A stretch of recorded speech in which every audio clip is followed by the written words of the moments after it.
I've seen enough of Lil Dylan. I really have. I've seen enough of Lil Dylan, and like I don't. All jokes aside, like I think he's done okay, like with what he's been asked to do. Obviously, like I don't see him as a franchise QB. I don't see it in him. I get like career backup. That is the vibe I get, honestly. Even if Shedeur never plays at all in Cleveland, that's still the Right. vibe I get from him. It really, really is. And I see Miles Garrett to me is frustrated. I think he does. The bigger part of him wants to win, but obviously he signed the contract because he wants to get paid.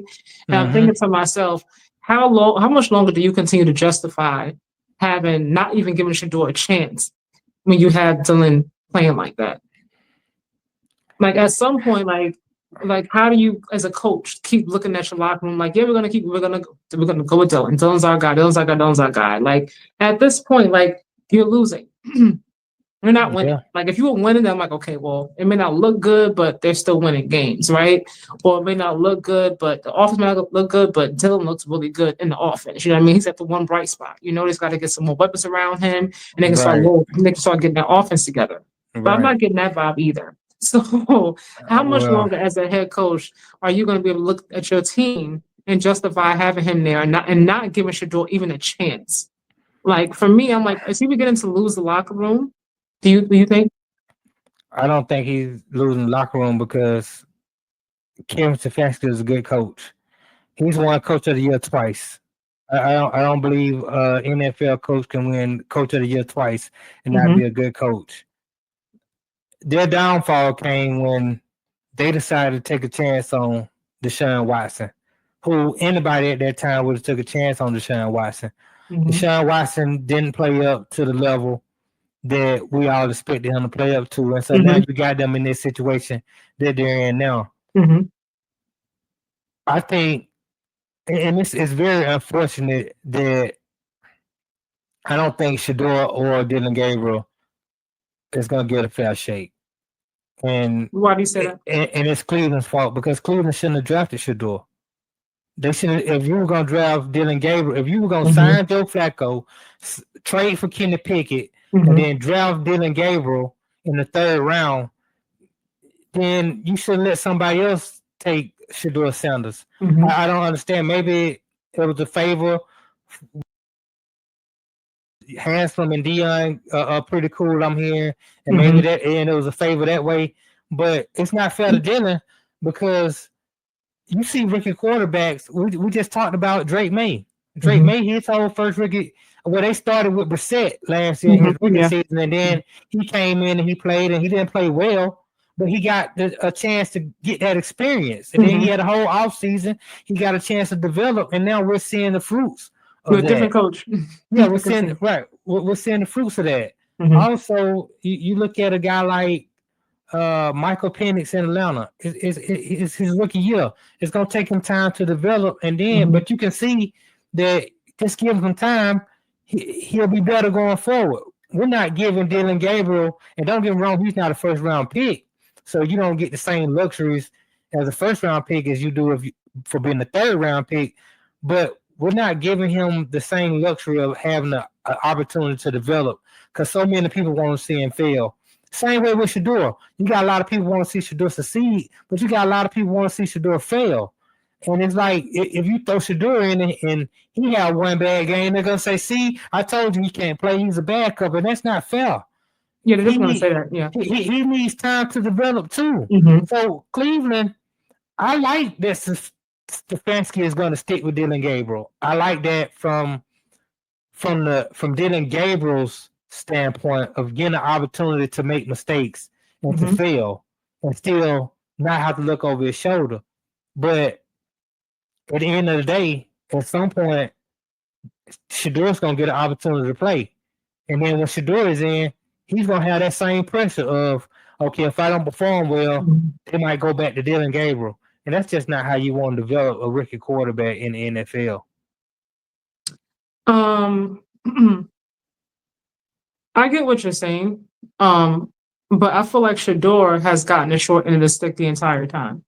Yeah. Because he dropped off in the fifth round. When he got there, it was Joe Flacco's, Kenny Pickett, and then it was little Dylan, so Shedeur, didn't really get a chance to get any kind of reps, Right, little to none at all.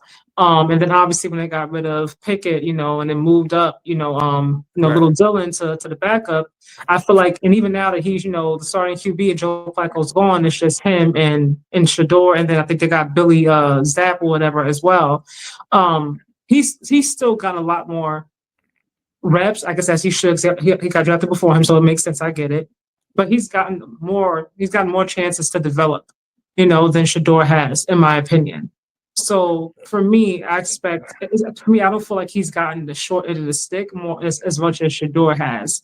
I really feel like I don't think that. And I said this before. I don't see where Kevin Stefanski likes Shedeur, and it don't have to be BFS because that's his coach, and every coach right. and QB are not going to be super close or whatever. And I get that, but there's just something about the way he never mentions his name. He always speaks generally speaking. Like he never just outright says his name. It's the body language, and that could be maybe him trying to keep his poker face. If he doesn't want to show too Correct. much emotion, that's possible. I don't know him obviously, but it's just something I get. I don't think that he wants to see Shedeur win. I feel like he has him there. More so because I think if they got rid of Shedeur, the media backlash would be tremendous. And he wouldn't want that to overshadow, what's going on with the team. But for me, he wanted Dylan there. He's gonna Right. do the best that he can to make, little Dylan look as good as he possibly can. Right. For me, I wish they would just traded Shedeur a while ago. But I'm just like, if you're not going to let him play, you're going to keep bringing other players in, the Billy Zapps and things of that nature, then just let him go someplace else. Yeah, I mean, I've heard good things about Dylan from his teammates. I saw Judkins on Shay the other day, and I didn't they get a chance to asked watch it. What did he say? they asked him about him, and he was like, "Man, I like Dylan." He's like, "We like Dylan. Dylan is a very intelligent quarterback. He's good. Mhm. He's gonna be good. We support him 100%." And he was saying that Big Play Gabe and Shedeur, they're friends in the locker room. They support each other and they root for each other and all that kind of stuff. I would say this. They're professional. Right. I would say,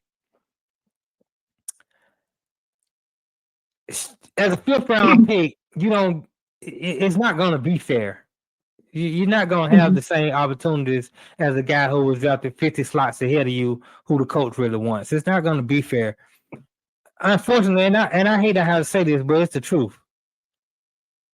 Shedeur is responsible for a lot of his own demise. How so? You talking about going back to the draft, or Going back to the draft, going back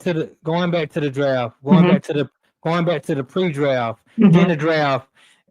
When Baltimore wanted to take you, if you go to Baltimore, you already started 4 games. You already got 4 games of film under your belt, so that other teams can see whether or not they want to trade for you to be their starting franchise guy or not. But yeah, hindsight is always 2020, right? Like, you're right. We had no way of knowing that Lamar was going to get hurt, and be out for 4 to 5 games. Typically, that's not something you would expect. I can get why he said, "I want to go someplace where I have a chance to at least compete." Yeah, but now you backing up a guy who's worse than Lamar, and I just think Dillion Gabriel has done everything the right way, and for him to have to look over his shoulder because Cleveland, and it's not Shedeur's fault. I blame Cleveland. Cleveland should not have ever drafted Shedeur. If you're gonna sign Flacco, trade for Kenny Pickett, and then draft another quarterback in the 3rd round, and then you got Deshaun Watson coming back, and then you're gonna take Shedeur. So let's not forget they got Billy as well now. Bailey, but Bailey Zappi is a scout team guy. He's not somebody I'm really factoring in. Like Tyler Huntley wasn't somebody I was really. Look at Tyler Huntley. He's in Baltimore winning football games. Like they won what, 2 games? What? They won 1 game. They just won this week. So then I'm like, so I can't really go that much about Tyler, but go ahead. No, I'm just saying, Tyler played well though, so I gotta give him his credit. But I'm just saying, why would Cleveland do that? That's why Stefanski, when they asked him about Shedeur, he sounds like interested in answering the question because he got to answer a question about a guy who probably shouldn't even be on the team anyway from the beginning. You got to answer questions about a guy who is your third and backup quarterback when you're trying to develop another young quarterback. I mean, it's just unfair to everybody. It's unfair to Stefanski. It's unfair to Shedeur. It's unfair to Gabe. But you could have gotten rid of him. Yeah, you got rid of Kenny Pickett and you kept Joe Flacco, who we all knew was not going to be long-term answer. Like, we knew that. We knew it was going to be temporary. Yeah, but so you could have gotten rid of Shedeur then, and it wouldn't even be a conversation. Stefanski can't get rid of anybody. He's on the head coach. When you talk about personnel, you're looking at Andrew Berry and Haslam. Well, yeah, of course. I mean, talk to Andrew. I'm just saying though. Right now, Haslam is the owner, and if you can see by his interviews, he's trying to stay out of it. He doesn't want his name to attach to any decision that's made going forward because he made the Deshaun Watson decision and that backfired on him. This is really going to come down to being on Andrew Berry. And Andrew Berry is the general manager. It's going to be up to him whether or not he trades Shedeur, whether or not they just get rid of him, or whether or not Shedeur plays. Well, and look, the coach got to say that. I don't believe that Kevin Stefanski has no say or no kind of opinion at all in anything. I mean, they respect Stefanski. I mean, when you get into the office and have the meetings, yeah, you're going to say, what do you think about this? And you're going to take his word upon what it is. But you got to understand, Andrew Berry orders come from up top. Yeah. Not from below. So if Haslam calls Berry and say, look, I need Shedeur in the game, Barry's gonna have a meeting with Stefanski. They're gonna argue about it. And at the end of the day, if he says, well, Haslam wants Shedeur in, then Shedeur is gonna play. And that's all to it. That's why I say after this Jets game, after the bye, if Dillion doesn't play well, the decision's not gonna even be in Stefanski's hand anymore. And then you can expect to see Shedeur in the game. My thing is, read this comment really quick so I saw it. He should have participated in the NFL Combine. Like I said, hindsight is 20/20. But if we think about, if we're going back to the college season and whatnot, I can see why he did it. I mean, the whole conversation, the entire season leading up, was Cam and Shedeur. That's media. Like, no, that's what I'm saying. Like, we didn't really hear, like, even like, maybe it's me and I missed something, but I didn't hear like any insiders coming out, at the time saying like, well, Shedeur is not viewed as this, he's not viewed as that, like they're saying that he should participate and so on and so forth. Like, that wasn't what they were saying, at least not publicly. I don't have any inside information, but publicly I didn't hear anything about that until the process moved along, and then more things started coming out after the fact, but not before. And typically, when people, you have enough footage on him anyway, right? Either you see what you like, or you see that you don't like it. Typically, those who are expected to go higher don't participate in that part, of the draft, because you know what you're going to get from them. It's whether or not you like it or you don't like it. So I can see why he said, I'm not going to do that part of the draft, because that's typical. I'm not mad at him for that. But for me, fast forward till now, I read quite a few reports during like training camp and everything, and where they said that Shedeur had outplayed Dillion throughout the course of training camp. Don't know how true it is. Obviously, I'm not there. But leading up to now, I'm just like, when are you going to give him a chance? Like, he might swim, he might sink. But I think that he deserves at least a chance. Because if not, then just get rid of him. There's no point in keeping him there to sell jerseys, like Nasir just said in the comments. Like, just let him go. And then just stick with Big Play Gabe, as you say, and we can all move on. Yeah, I just it's a huge debacle at this point. I think Cleveland they really dropped the ball on this one. They really dropped the ball on this one. They're in a lose-lose situation. They can't win. Everybody loses in this situation, and it's unfortunate. As much as I like Shedeur and I want to see him play, and I can almost agree with Nasir that he probably should have participated in the combine. I think he overplayed his hand. I think him telling teams not to draft him, that was another mistake. But at the end of the day, I think the biggest mistake came with Cleveland deciding to have 5 quarterbacks on their roster. You're not giving any of them a fair chance. But that also tells me that you weren't sold on Big Play Gabe. Otherwise, you wouldn't have gotten Shedeur after. Then why did a third round draft pick? That's a huge pick. That's a pick where you need to get a guy who can contribute to your team. If you're not sold on the quarterback in the third round, don't take a quarterback in the third round. Take another linebacker. Take another lineman. Take a cornerback. Take somebody that can help you right away. Then get Shedeur in the fifth round, and then bring him in. And then once Flacco flames out, then just go with Shedeur. Just do that, but don't take a quarterback in the third round. And that's why Stefanski is so hell bent on giving Dillion Gabriel all the chance in the world to succeed, because they took him in the third round. That's a big pick. And I mean, general managers and coaches, you can lose your job by taking a guy in the third round and he flaming out. So that's why I say it's a huge debacle. They shouldn't have drafted Shedeur. That's a problem. New Orleans need a quarterback. That's who should have drafted him. Pittsburgh needed somebody for where Aaron Rodgers is gone.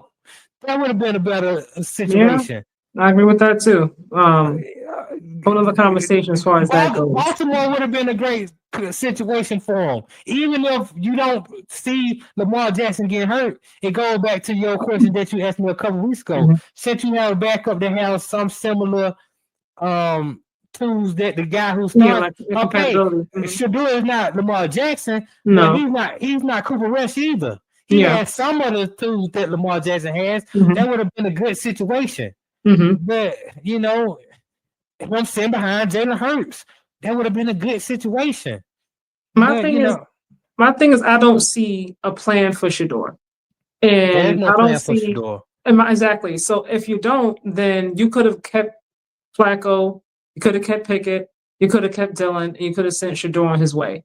If you don't have any kind of plan for him at all, you don't really see him as, the QB for your franchise, or you don't like him, you don't think that he's as talented as Big Play Gabe, or whatever the situation is, for whatever your reasons are, you don't have to, look, everybody's not gonna like everybody. He might like him as like Sean Payton, who I can't stand, and like Russell Wilson. Sometimes it's like that. But my thing is, you had the chance to get rid of him a while ago. So let him go. Let him go someplace else where he can get a chance, to play. And you could have got somebody else in return. It's not that simple, and even for Shedeur, it can be simple. I hate to say this. It doesn't have to be complicated. It's going to be a big. It's going to be a big media thing. Absolutely. Yeah, and that's the bad part about it for Cleveland. That's why. But that's going to happen regardless. If you go the whole season, don't see him play, and Dillion keep looking like this, it's going to be a big media thing as well. And guess what? Nobody had a plan for Shedeur. No matter what team he went to, whatever team he went to, they were going to have the same problem that Cleveland Browns is having right now. With 5 QBs? Even if it was just 3 QBs, they're going to have the same problem that they have. Everybody's going to ask you questions about this guy that you have no plans to play. Nobody was expecting to go to the Ravens or the Eagles and expecting to play over Lamar or Jalen. And nobody in their right mind anyway. But we keep looking at the people who don't count. The people that count, they want you. They want you in Baltimore. They want you. They know. Without same thing I know, Lamar Jackson is injury prone. Most seasons he don't play the whole season. He usually misses 3-4 games in the season. Okay, you're gonna get your opportunity. Jalen Hurts was just hurt last year. That's why they traded for Kenny Pickett. Kenny Pickett increased his value last year because when he came in for Jalen Hurts, he played well. That increased his value. And where's he at now? Honestly, I forgot. He's with the Raiders, and he might be about to start because Geno is playing so bad. The Kenny Pickett runners are coming up. So I mean, you just never know in this league. Quarterbacks go down all the time. Jay Daniels goes down. Mariota is in the game. That's just how the league goes. You can't try to pick. I just hate it. I just hate the whole situation because at the end of the day, Shedeur is more of a problem than he is the reason why a team is winning, and that's unfortunate. I hate to say it, but that's just the truth. Nobody has a plan for Shedeur. So I'm glad he is where he is because at least he's getting paid and he's on the NFL roster and he's one injury away to a rookie quarterback who's 5'10", that you're closer to getting in the game with Cleveland than you will be anywhere else because nobody else wanted you. And the I'm team glad that did that want you didn't want them. I'm glad that he's on the NFL roster. I will say that, but I don't like the situation at all. Like, either. I really feel like they could have traded him to a different team that obviously, like, once the season started going on, like, when they got rid of Flacco, like, there were some teams very Yeah. clearly, like, the QB situation did not work out. And Yeah, I but think who you was could have gotten interested? some, huh? I mean, Who I'm like, was I don't know, interested? I don't know all the conversations behind closed doors, so I'm not gonna pretend like I do. Right. But my thing is like, you're holding him hostage there. They're Because not holding him hostage. they are holding him hostage because he can't move himself. Like he has no choice but to stay. It takes two to tango. Stay and play and stay or not play, stay and get reps, stay and don't get reps. Like he doesn't have any say at all. Like he can try No, to you talk don't to get them. as a 5th round quarterback, you get no That's say. what I'm saying. So It's like not gonna be fair they for have you. all the hands. And my thing, I'm not gonna make excuses for them. Like if you're not gonna play him at this point, then let him go. Because there's no reason for him to be there. Keep Bailey if you like. I read that Kevin Stefanski and Bailey have a good relationship. He really likes him. So rock out with Big Play Gabe and Bailey and whoever else you want to get. They got a whole slew of draft picks for next year, Right. and then move on that way and let Shedeur go someplace else, and just move on from the media frenzy, the media questions, Yeah. and rock out with who you want to rock out with. But let the young man go someplace and at least have a chance to compete. First of all, it takes two teams to trade. You just can't give them away. Of course, yeah. I'm not saying you can just go to Miami, of course. Like, yeah. Another team has to be interested in taking Shedeur. But we don't know if they are, they aren't, though. We don't know that. We don't know. We haven't even heard any rumors. Usually, exactly. We don't know either way about a team. But at the end of the day, I really can't imagine any team that won't take on them problems. See, the media frenzy around him is just too much. I've seen guys get put out the league because they were backup quarterbacks who required too much attention. That's what happened to Cam Newton. That's why his career ended sooner than it was supposed to. That was the reason why Tim Tebow didn't get another opportunity after he led a team to the playoffs, a division win, and a playoff win. He was never a quarterback again because he was going to be somebody's backup, and everybody's going to be like, when are you going to put Tebow in? What about Tebow? You give Tebow a fair chance? As a 5th round quarterback, you don't get a fair opportunity. This is not high school. This is the NFL. It's not fair. Well, life isn't fair, right? In general. Like that's number one, but you still took him. So what you gonna do? That's my thing. They're gonna do what they're doing right now. So there's no point in keeping him there for that. Because they're gonna do. I'd like to figure out a way. Well, there's a will, there's a way. I'm really will the way. They're gonna play. Look, I don't believe there's nothing that can be done to move Shedeur from that team and move him on to someplace else. They're gonna play him. And then, like, if you're not going to set him up, like for the best chance to when he does play, like then just let him go someplace else. No. If they determine that it's going to be his time to play, they're going to prepare him to play and play well. I don't trust Kevin Stefanski with Shedeur at all. I don't. Well, I think Stefanski is a professional. Until I see otherwise, now if I see otherwise, I'll be the first one to come out here and say, you know what, he ain't doing right by Shedeur. But right now, I can't say that. I can't say he's not doing right by Shedeur because he got another quarterback who he drafted in the 3rd round that he needs to give all the opportunity in the world to succeed. And that's what Dillion Gabriel deserves. He deserves the opportunity to succeed. And he's had it. And he needs to have it for the whole season, in my opinion. And he's had it. But for me, if Cleveland had a lot of hold on real quick. Cleveland had quite a few draft picks. Like you waited until the 3rd round to get Dillion.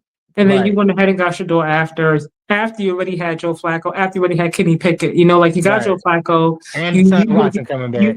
Is that too? You went ahead and made some trades and moved some things around to get you went out and got Kenny Pickett. Right. And then you added Dillion on and then Shedeur, which tells me that you weren't 100% sold on what you already had in the locker room. Otherwise, you wouldn't have gotten all these different types of candy, different samples to figure out what you want. I'm like that sometimes. I go get food. Right. I'm like, I have a taste for this. Also, this, also that. So like, let me get that. Let me get that. Let me get this. So I get the best of both worlds. And then you eat it all? Don't judge me, okay? No, don't judge me. But I'm I just get a chance asking. like to satisfy all my cravings because I get a chance to taste everything that I want to taste without, just focusing on one flavor, so to But do speak. you eat it all? I'm not going to answer that question. Oh, okay. Okay. But nevertheless, sometimes I do because I'm a fatty, but Some nevertheless. gonna get left out. 9 times out of 10, some gonna get left out.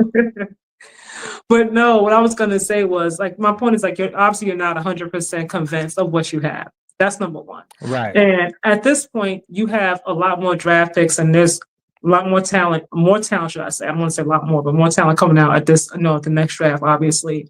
You need to figure out if Big Play Gabe is who you want him to be. Yes. And the only way I can do. I don't think you're that going to is, figure that out if Shedeur doesn't get a chance. That I'm way, saying, like, okay, I honestly speak, I blame the media a lot for the Shedeur frenzy because the Yes. draft, because he kept falling further and further down, it became the Shedeur Sanders draft. Right. Because right. everybody's like, what's going on with Shedeur? And that created Yeah. more popularity and more buzz for Shedeur Yeah. that he didn't even Yeah. really ask for, mind you. No. Fast forward to now, he's not playing. We see other players not really looking good. We saw Joe Flacco struggling. We're like, why is Joe Flacco even there? Right? We knew he wasn't going to be the answer. And then, now you got Dillion playing, and everybody's like, look, we see enough of Dillion. We see enough of him. He's not the answer Right. either. When is Shedeur going to come in? If you let Shedeur come in, and look, it doesn't work out, then people will stop asking. Then they'll say, okay, now we get it because Shedeur is he's not good. Then people will stop asking. But in the meantime, people are going to keep asking because we don't get a chance to see him at all. And we're wondering, like, give him a chance, give him a chance, give him a chance. You give him a chance and he fails. I hope that he doesn't, knock on wood. But if he does, then it's like, okay, y'all could be quiet now because he wasn't good. Yeah, I saw that happen before. And it was with Tim Tebow. They kept saying, give Tebow a chance, give Tebow a chance. They gave Tebow a chance. And Tebow ended up winning the division and winning the playoff game. But they had a chance to get Peyton Manning next year, and they went and got Peyton Manning, and that was it. But my whole point is, I agree with you. The only way you give Dillion Gabriel a fair shot is to let him make mistakes, let him develop. He has made mistakes, and he's still playing. But you have to. He only had one game where he turned the ball over. You have to, in my opinion, if you take Dillion Gabriel in the third round, unless he just falls off a cliff, which he hasn't, you got to keep him in there. You got to let him have all the time in the world, and that's unfortunate because we do want to see Shedeur play. I want to see Shedeur play just as bad as the next person do. But at the same time, for me, from where I'm from, I always got to root for the guy that had to take the hard road over the guy who was given everything. And this is where I will agree. This is the one place where I agree, where I say Shedeur is getting treated the way he's treated because he's Dion's son. He's getting all that immediate attention and all this frenzy because he's Dion's son. If he wasn't Dion's son, nobody would care that he got drafted in the 5th round and he's not playing. But I don't think that's all there is to it, though, because Shiloh is his son as well. Nobody really talks about Shiloh. Yeah, but he's not a quarterback. Even in college, though, like people don't really talk about him. Shiloh wasn't good in college. But I keep saying because he's Dion's son, like because he's Dion's son, I'm like, it's more to it than just that. There's just something about Shedeur that people gravitate towards.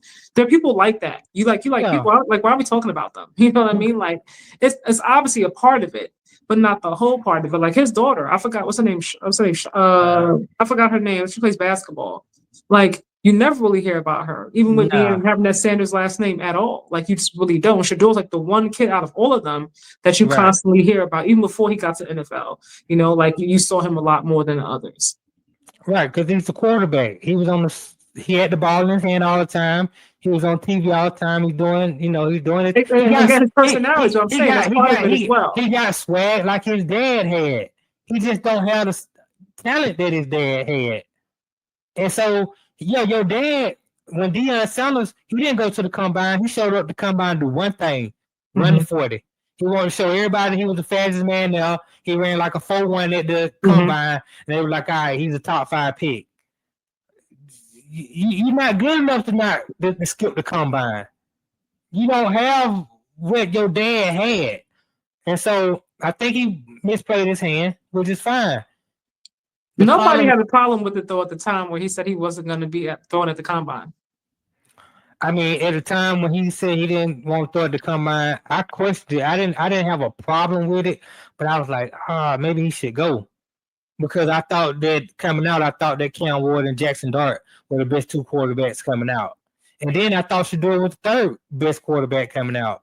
So, and I still think that he's the third best quarterback in this draft. But I don't think Jackson Dart is better. I think he's more athletic. Well, that's what I mean. I mean, I use his legs. If I just go off intangibles, I think Shedeur has the best intangibles out of all the quarterbacks that were in the draft. If I just go off for accuracy, leadership, gamesmanship, just like heart, the will to win, to fight, I think Shedeur was better than all of them. But that's not what they draft quarterbacks off of. They draft quarterbacks off all that other stuff that they can see. Shedeur requires an image makeover. What's wrong with his image? Y'all, what image makeover? I mean, when he comes to the games, he's not. I think sometimes he has on like basic sweats. Like I don't see him coming nothing crazy. When y'all say image makeover, take off the jewelry. He has a watch on. I think his chain is not even that big. Like the past few times I've seen him, take the jewelry and be less ostentatious. Am I saying that right? I hope I am. Yeah, ostentation. I like that word. When you're the QB, you're supposed to demonstrate leadership qualities. How has he demonstrated that he doesn't have leadership qualities?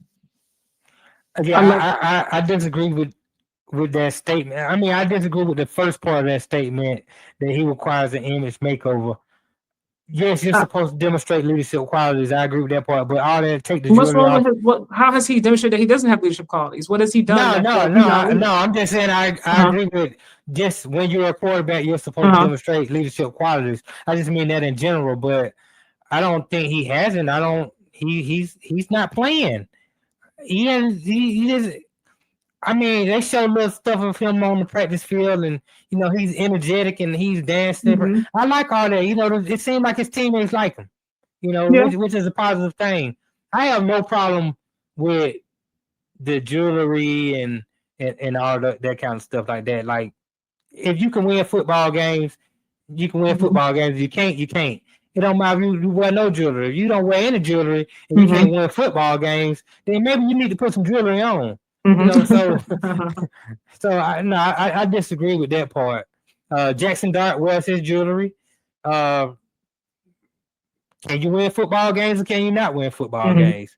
Kirk Cousins used to win football games, and then they started putting the chains on. Call them 2 chains, 3 chains, 4 chains. That's why his handle is Kirko chains, because he would wear the chains after he would win games. So I have no problem with quarterbacks wearing jewelry or that thing. I just, when he gets the opportunity, we'll really get to understand who he is as a quarterback and as a leader. My thing is, I think when I say we, I mean people in general. Like a lot of times I read comments, it's like everybody keeps talking about his image or about him as the person. I'm just like, when you look at him and you see him, what is he doing that gives this bad image that says bad young man? He's never in trouble. We don't see him out. At least I haven't seen it. I'll be on social media, but I haven't seen him out at the club doing nothing crazy. I see him, spending time with the kids at the high schools, at the local hospitals. Like, those are all very positive to me things. Image wise, like, even though he might wear his jewelry, he's still taking the time to go out to local high schools and surprise kids and whatnot. So to me, I don't see anything, and he's not being asked to do this. He's doing it on the fly, spontaneous at that. Then they're not actually booking him, to come and make an appearance, So I'm just like, when people say like, oh, he needs to work on this, work on that, I'm like, y'all, where y'all getting this from? Like, he's not a bad young man. He's he's funny, he's charismatic. I'm like, leave him alone. Right, he's a decent kid. I think he has a great personality. I like him. I like him a lot. He's Dion's son. I like him more because he's Dion's son than anything. Right. I'm okay with everything that Shedeur is going through. I really am, because his whole life he's been given everything. You know, he was born with a silver spoon in his mouth. He's never had to compete. He's never had to earn it. And now he's finally in a situation where he has to compete and he has to earn it. And I'm okay. Especially when some of your behavior coming into the draft, even saying that I don't want to play for this team, I don't want to play for that team. It sounds like, you know, like a spoiled kid, like an entitled kid who's never had to fight and earn anything. But some of that's about him being black, if you ask me, because we've seen other people do it, you know, and say it, and nobody makes it a big deal. You know, like, come on. Like, we've heard that before. It won't be the last time we hear it. I've never heard of a person doing it who didn't have, like, his dad. When his dad was in the draft, his dad told teams, I'm not coming to your team because you can't even afford me.